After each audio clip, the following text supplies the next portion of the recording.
Ladies and gentlemen, boys and girls, children of all ages, welcome to Pitch Talk. We are fans of football dropping vlogs, videos and podcasts on the beautiful game. Check out our videos on YouTube and Instagram's IGTV, including special feature segments, vlogs such as 5 Minutes with the G, The Straight Shooting View, Coaching with JBK, audio on Podbean, Apple Podcasts, Google Podcasts, Podomatic, Spotify and other podcast platforms. Join the Pitch Talk revolution on social media, Twitter, Instagram. We have a group and fan page on Facebook. The pitch is where we eat. The pitch is where we sleep. And the pitch is where we talk. I can see you now.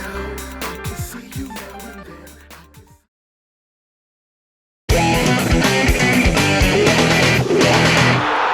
then. Pitch Talks special feature. Ladies and gentlemen, boys and girls, children of all ages, welcome to another Pitch Talk special feature. Yours truly, Straight Shooting LJA, and I am here with JBK, the coaching guru, the main man himself when it comes to women's football. And you know what? We want to dive into something to do with women's football. By the way, shout outs to the G-Man and Nathan Arsenal as well. Shout outs to them guys. So, you ready to roll into it? Yeah, I was just thinking about the social distance, but yeah. You're terrible. So it's terrible. He's terrible. From the 19th of February 2021, why are there so few BAME players in English women's football? It's not often that this topic's really brought up in regards to women's football. It's usually the men's side. But let's dive in, because on Tuesday, 23rd of February 2021, at the time, England women play Northern Ireland in their first game for almost 12 months, a match introducing the new interim manager, Hege Risa. Notably, however, with Demi Stokes injured and Nikita Paris unavailable to travel because of COVID-19 restrictions, there will only be one non-white player in the squad of 21. Compared with the men's game, the pool of BAME players to choose from in women's football is a lot smaller. At the Women's World Cup in 2019, Stokes and Paris were the only non-white players in the England squad. In the Men's World Cup squad the year before, there were 13 players of colour celebrated as representing modern multicultural England. But while women's football has grown exponentially in the last few years, the number of black and mixed race players in an England squad for a major tournament has decreased from 6 in 2007 to 2 in 2019. But Manchester City and England forward Raheem said last year about the lack of BAME coaches and leaders in English football, indicated that there's something like 500 players in the Premier League and a third of them are black. But it's estimated though that the proportion of BAME players in the Women's Super League is lower. It's between 10 and 15% of players in the WSL. Right now, to be honest, it's not inclusive enough and it's not diverse enough, and we know it, said Baroness Sue Campbell, the Football Association's Director of Women's Football.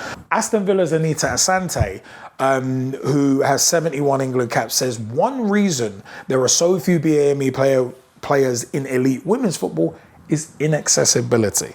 It's getting more difficult to get the right accessibility for disadvantaged groups of young girls, especially in inner cities.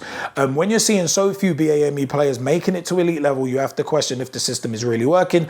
Does it need reviewing to find where the gaps are? Underrepresentation of black and minority ethnic women in that side of the game, why do you think that is? Being that you work in the women's game, I want to know what you think first. So I read a book called Biased. Has nothing in relation to do with football. Has everything to do with the whole words, the key word itself being biased. But the bias is of institutional to just outright biased people who just so happen to just not like a certain race or a certain religion. This one hits the spot a little bit just simply because, as much as I congratulate Ebony Salmon, she's joined the England squad on a replacement. So she hasn't joined the squad because she was selected first. She's joining the squad on a replacement. Everybody spoke about what happened to the Manchester United players. Again, one was brought in as a replacement. Again, to me, this comes down to a situation of agendas, but at the same time it's not agendas, it's also a case of what does a coach see in the players that they need to see. And at the moment, I don't know. I don't know what's been said to the new coach. And I'm hoping what she's seen is there's going to be opportunities for all. And I hope for the sake of her position that she looks at every player justifiably and say, you've been playing well for the last few months, let's put you into the squad and see how you do. I'd prefer that. And I think there's a lot of people that say that.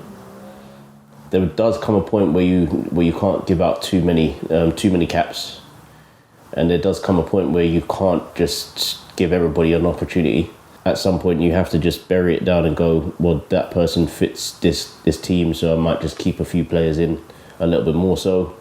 I know the Olympics is coming up, and you really want to push the boundaries of, you know what, let's make sure that England has a great representation within the Olympic squad. Ironically, they did the last time. So, and they didn't win that one.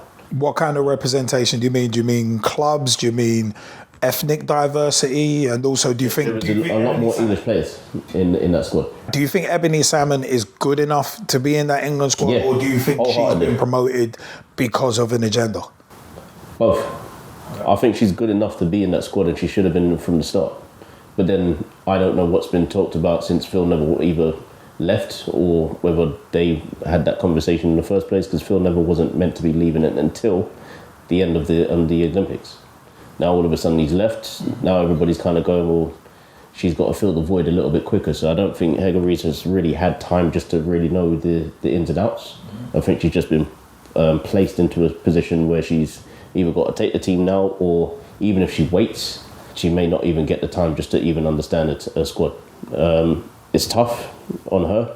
I don't envy her position as much as possible, because she's got the weight of the whole nation on her back to get the tactics right, to get everything right. Her good work recently has been that she managed to get the Dutch team to win the Euros in their home nation, and on top of that, get to the final of the World Cup 2 years later and win that. Not easy, but at the same time, when I'm looking at this team, I'm just kind of wondering, was it an agenda that was pushed for England, especially for the World Cup and especially for the Olympics, sorry. And if that's the case, then why didn't we put other players in over the time just to see what they were like, rather than just stick with what's good enough? Because at the end of the day, they're only playing a friendly. They're only playing a friendly. They're not doing anything else. The game against Northern Ireland. Game against Northern Ireland. I think they got one in March as well. And both games are basically friendlies. So you could have easily rotated and said, you know what, let's just see who's there and who's not. We've seen what it was like in the last set of games, and fun enough, those are the same players that are still here. Not saying that they don't merit it. I'm saying, why not change it up just to see what's out there. Lauren James, very good player. Should have been in it, in my opinion. Playing for Manchester United. Demi Stokes, I know she's had injuries and she's not been able to get around it. Fair play to her. I hope she comes back fighting fit. Danielle Carter, she's getting the goals for Reading. May not be as many as possible, but she could still be in the squad. She could still be in the squad. May not be above Chloe Kelly and Beth England, but she still has a role to play, in my opinion. And then there's others that you could naturally just say they should be in the squad. The Manchester United, two Manchester United midfielders, a defender, and a possible striker that could also be in the squad. Again, Lauren James being part of that quintet, I would say, that should be in the squad. But only one Manchester United player has made it. The goalkeeper didn't even make it, Mary Epps. Not sure why. Don't understand that. Yet she was in the two squads beforehand. So as far as I'm seeing it, it doesn't make any sense. The only thing that people are trying to base it on is the fact that they've got to get ready for a Olympics, which ironically isn't meant to be England's squad. It's meant to be England, Or Team GB. Wales, yep, Scotland, Northern Ireland. It's meant to be 4 different nations all bringing out. I think even out Northern Ireland, I don't think are even in it. But it's meant to be 4 different squads, 4 different teams coming to bringing their own best players to the squad. essentially what you're basically saying is you want the best England squad in that team, so that you get further than the quarterfinal stage that you did last time. No Team GB at Rio 2016. Obviously, that was a massive missed opportunity for women's football. But there was the issue, well, at least in the men's side at 2012, where it was like, it was mainly just an England side. So obviously with the women's side, as you're saying this time round, it looks like it's just going to be the best England side. And if there's these problems with a lack of BAME representation, and the Olympics is kind of, the FA are kind of potentially looking at it as, let's make a rainbow coalition and basically get all of the ethnic diversity that we can in.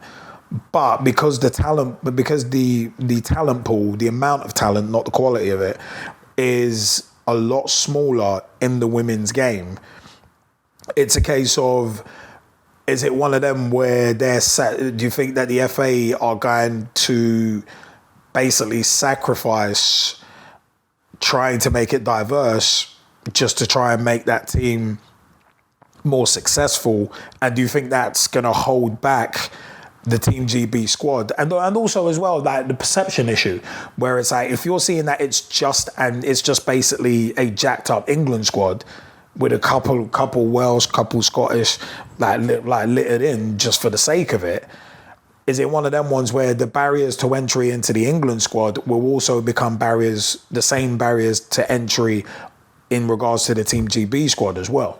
Yes. No two ways about it. The reason why I say yes, there's going to be barriers is two things. If they're already saying that they're looking for the best squad, they're looking at possible talent for the Olympics now, then what's to say that they're really going to be choosing in the next two warm up games, which I think is April and May. What's to say that they're going to actually do that? They don't necessarily have to. I don't even think it's in April. I think it's in May and June.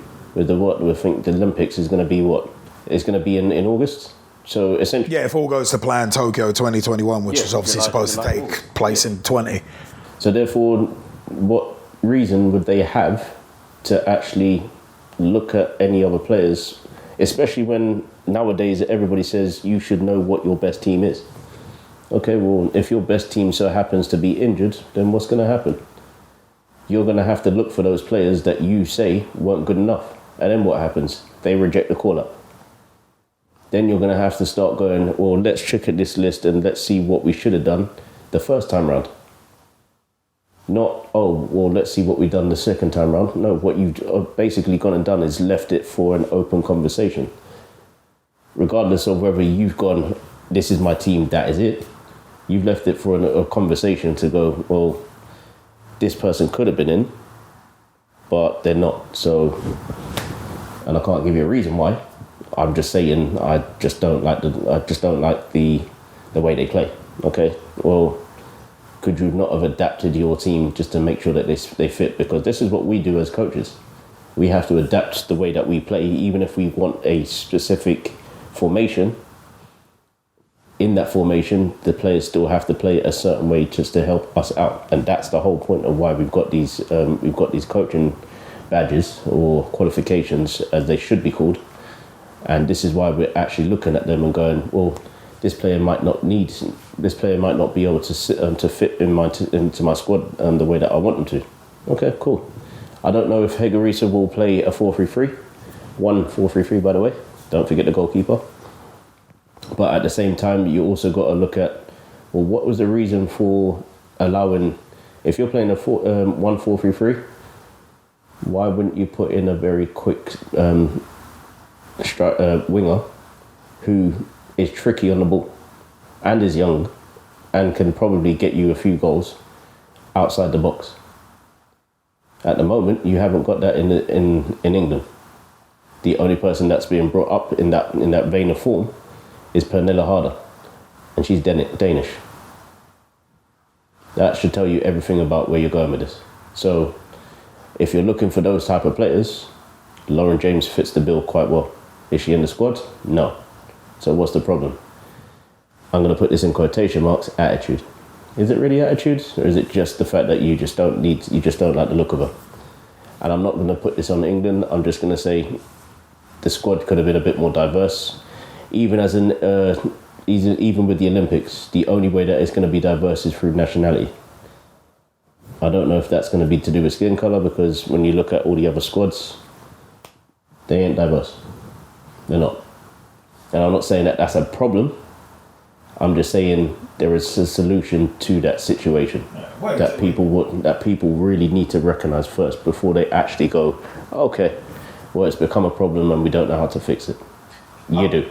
I want to come back to what you just said about Lauren James and potentially attitude, because Fatuga-Dada has said another problem for young players of colour is stereotypes. And she said it's very much a white space. A lot of black players that I know would be told the reason they weren't getting picked for squads is because of things like attitude, as you just mentioned. I guess now you look at it and say that's a stereotype. It was tough. We were kids, and you can't argue with the manager or say, I don't have a bad attitude, I'm not what you think I am. It was so easy to discourage certain players from playing because they were just told this is what you are. If there are not more black, Asian or minority ethnic players at grassroots level, we can't expect them at the top. If they do have the talent, why are we not trying to encourage them to reach those heights? So I felt it was interesting that you mentioned about stereotypes, and obviously it ties into wider society, but we're just kind of talking about a microcosm of football, which is a microcosm of society. But it's one of them where it's like, as you said about, I think it was interesting that you said about attitude being, or perceived attitude, I should say actually, being a factor that holds back, especially black women getting into football, let alone Asian and other minority ethnic women getting into football. How much of a factor do you think perceived attitude is in terms of holding back black and minority ethnic women in the women's game? Do you think that perceived perception of having attitude or being difficult is a major factor? Because personally, I'd say it looks like, again, based on what you said about a potential reason, could be like, if you don't understand someone, you just kind of, in this world, people just write someone off if they don't understand them. And if you've had everything tough and you're expecting, and it's one of them ones where it's like, if you come from an underprivileged background, you are expected to be a certain way. And I think those stereotypes very much do hold back, especially like black and minority ethnic players, specifically black players, because a lot of us do come from underprivileged and impoverished backgrounds. So we're expected to be a bit rough around the edges. We're not expected to be intelligent or articulate. We're more expected to be athletic and in that side, and we end up kind of getting pigeonholed in that way, where it's like you look at someone black and think, oh yeah, they're going to be athletic. You don't necessarily think intelligence is the first thing. I mean, how much of a factor do you think that is in terms of holding back women of color in the women's game? Because we know it happens in the men's game. It's funny you say that. I'm more of an intelligent player than a fast one, but I do have pace. So see, I've got no pace. From people who have played alongside me will tell you I have no pace at all. I use my intelligence to become a little bit more faster. Let's just put it that way. Fair play. So it's not a case of me being the slowest. It's just a case of me understanding where I need to be on the pitch and using it to my advantage, rather than actually going against the grain and trying to be what somebody has told me to be. It should have no bearing effect, but the problem is whether there's a perceived lack of it, or perceived, not lack of attitude, but I look at it and I go, well, none of the courses have really mentioned that it should be an attitude thing, but nowadays they're looking at the most ideal type player. And I get why. I understand why. Because you want an ideal type of player to fit the squad that you're actually bringing in. You don't want somebody who's not going to be part of the squad who just so happens to want to be in it for themselves. You don't look for that. You need a team player. You need a team player, but you also need to know that person is going to fit the team, rather than actually the team fitting around the player. Define what you mean by fit the team, because that could be interpreted a number of ways. So in order to fit the team, you've got to look at the player as somebody who's willing to really work for the team. Willing to, if somebody's on the floor and they're on that side, look, I've got to pick you up and I've got to show you that I'm still here for you. They're willing to not just work hard for the team, but they're also looking to go, you know what, you haven't pulled your weight, but here's what we can do about it.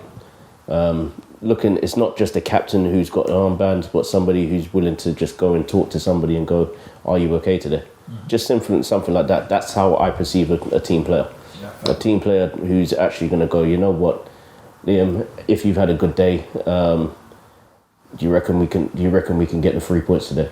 You're just asking that question. You might say, you know what, I don't know. They might say, you know what, let's give it our best and see if we can get out there and get the win. And that way we can actually either prove you right or prove you wrong.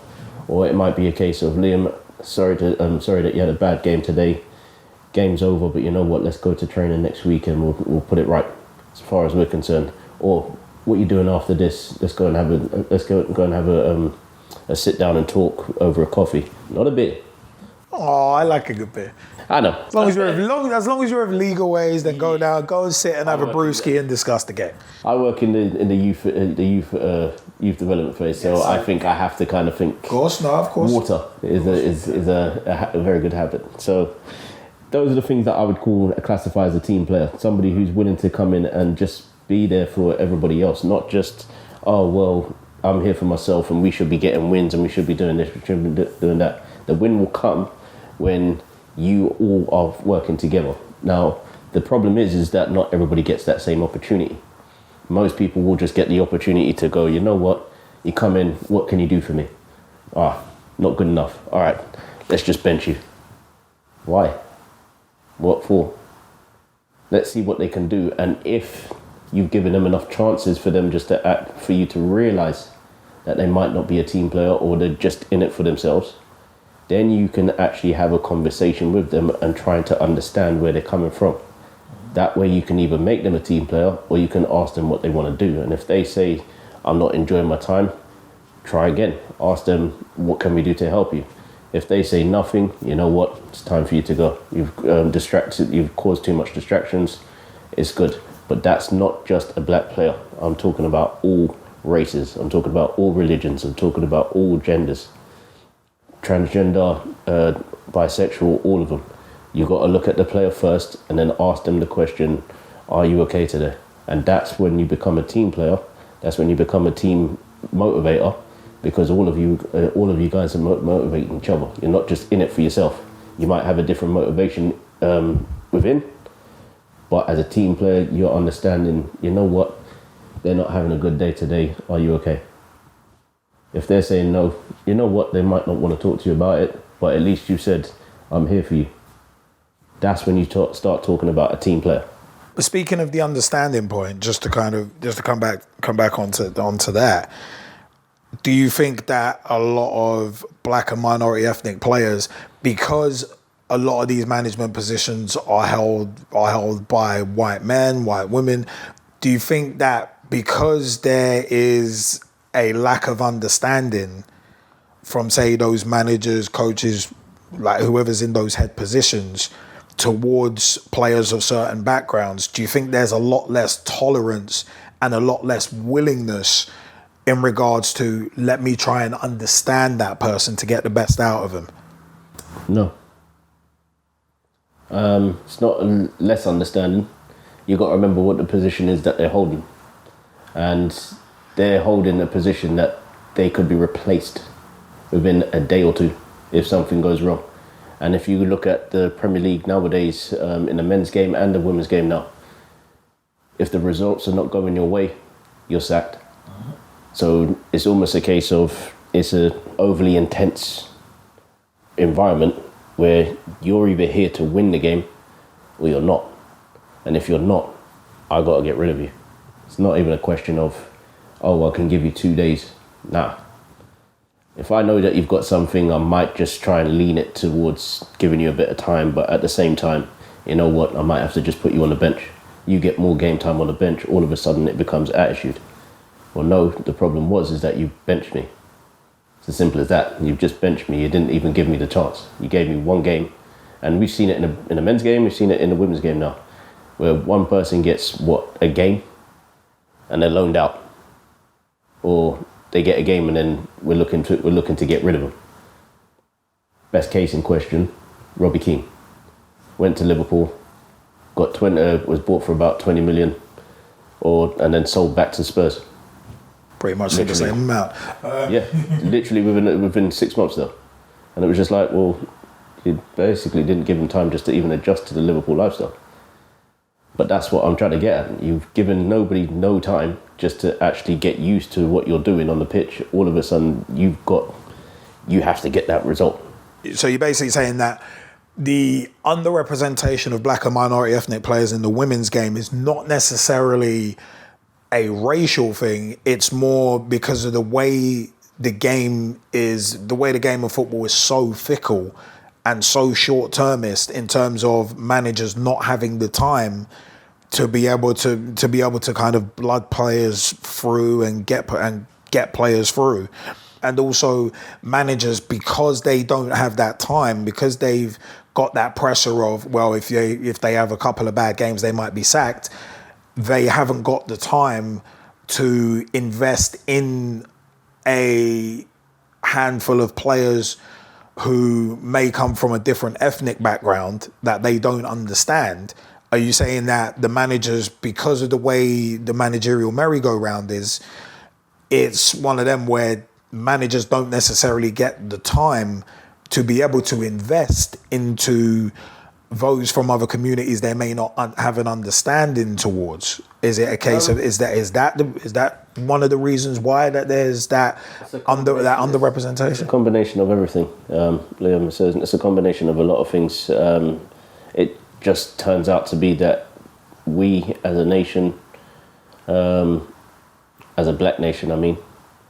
So I'm not just talking about England. I'm just talking about us continentally and around the world. We are underrepresented in the place at the top of the table. At the head of the table, we're just underrepresented. It doesn't matter where you go, even if you say that the head coach in the NFL still has to answer to the president. You look at snooker. There isn't many snooker players that are black. It's as simple as that. You look at Tiger Woods, pretty much the only golf person I know. There might be more. I'm not going to say. There might be more, but that's the only famous one that everybody really knows. Lewis Hamilton had to create his own shadow for Formula One to take its rightful place on the top of the table after Michael Schumacher. And again, those are two different polarizing figures in a sport that pretty much said, well, Lewis Hamilton shouldn't even be on at the front row. Okay. But he's now a 7-time world champion. So he should have been on the front row from day one. And I'm glad that he is. I look at wrestling, very misunderrepresented in terms of how many black champions there've been. And you made a song and dance about it when somebody actually won it in 2019. You made a massive thing about it in 2019. To the point where a lot of people knew about it that weren't even into wrestling. And that shouldn't even be a thing. But it's true to form that there's different factors. And with it, the real factor comes money. The problem is if somebody's paying a player or paying a manager to get the results, she or he has to get the results way before bringing a team together. I know this firsthand. I wasn't paid for it, but as far as I'm concerned, I wasn't given the opportunity to build my team. There's other things around it. Another person said it'll be interesting to see that the players have a black coach. Don't know where that needed to come from, and I don't think it needed to be said. But again, I hope everybody within that team is successful regardless of whether there's a black coach or not. Look at one of the clubs that I do represent at the moment, and it is heavily dominated by black male coaches. But yet at the head of the table, the chairman just so happens to just look at it and we need to get wins. And I'm not going to say what the race is of that person. I'm just saying that's how it is. It's just a case of it just doesn't need to be said, and it's just one of those things of wins don't make a grassroots team. It doesn't. Trophies don't make a grassroots team. The amount of players that play for England does. That's the difference. And if you could get that where the journey starts from that grassroots team all the way up until England, that would be a lot better than somebody actually going, you know what, they've got 4 or 5 trophies in the last 5 years. What for? You're playing the same age groups that somebody else in Manchester is playing. They've got the same win-loss record that you've got. They've got county trophies and everything like that. Hey, guess what? Nobody knows who they are. So what's the difference? And again, it goes back to ego as well. It goes back to my book, Biased. It goes back to all of these different factors. It's not just one about racial or ethnic things. It goes back to all of these different things that are connected. In terms of, you look at the race and then you start to circle it around all the other stuff, and then you go, well, why does this all of this happening? She didn't get her chance. Okay, why didn't she get a chance? Okay, well, let's look at the person who was meant to give her the chance. They might have been under pressure at the time, so they had to get results. Okay, well, the reason why they couldn't get results is because the team wasn't doing so well. Did they put her in? Probably tried. Didn't even give her gave her one chance. That was it. Okay, so what has happened in the time that they signed the player to the person that was there trying to give them the chance? Oh, they got sacked. Okay, so how much money have they saved? The club, I mean. Oh, the club has saved this amount of money by sacking the coach. Have the results got better? Yes. Has she gotten a chance? Maybe not. So is it a club thing, or was it the coach thing? I don't think it was. It was probably a club thing. Everybody talks about underrepresentation. Well, the best way to see if there's an underrepresentation is by, one, education, and by giving every spot, and I'm not going to say this as the spot should be demanded as a diverse thing. It shouldn't be demanded. But how are you going to see what you need to see if you can't see it at all? And the way what I'm trying to say is, how is Raheem Sterling meant to become a world-class manager if all of the coaches that he's been surrounded by at Man City are all white? You know what? That has been our Pitch Talk special feature with myself, Straight Shooting LJA and JBK.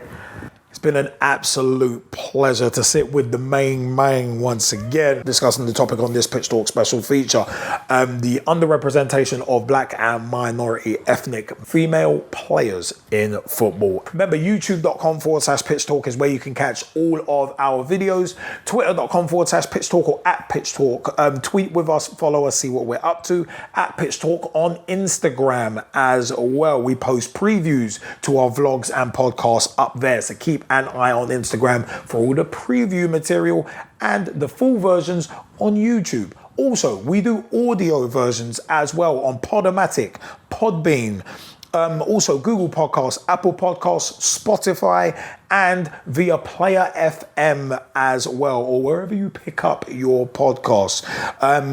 Check out our RSS feed. That will be in the description as well. Facebook.com/Pitch Talk. Become a fan, become a friend, become a member of the group. Join the footballing revolution we are working so hard to create. Tell a friend, rate, subscribe, share, spread the word. Like love, Pitch Talk is there to be spread around. But you know what? We want to know your views. Comment section is below. Hit us up on the social networks as well. Until next time, thank you so much for joining us on this Pitch Talk special feature. Till next time, see you later, people.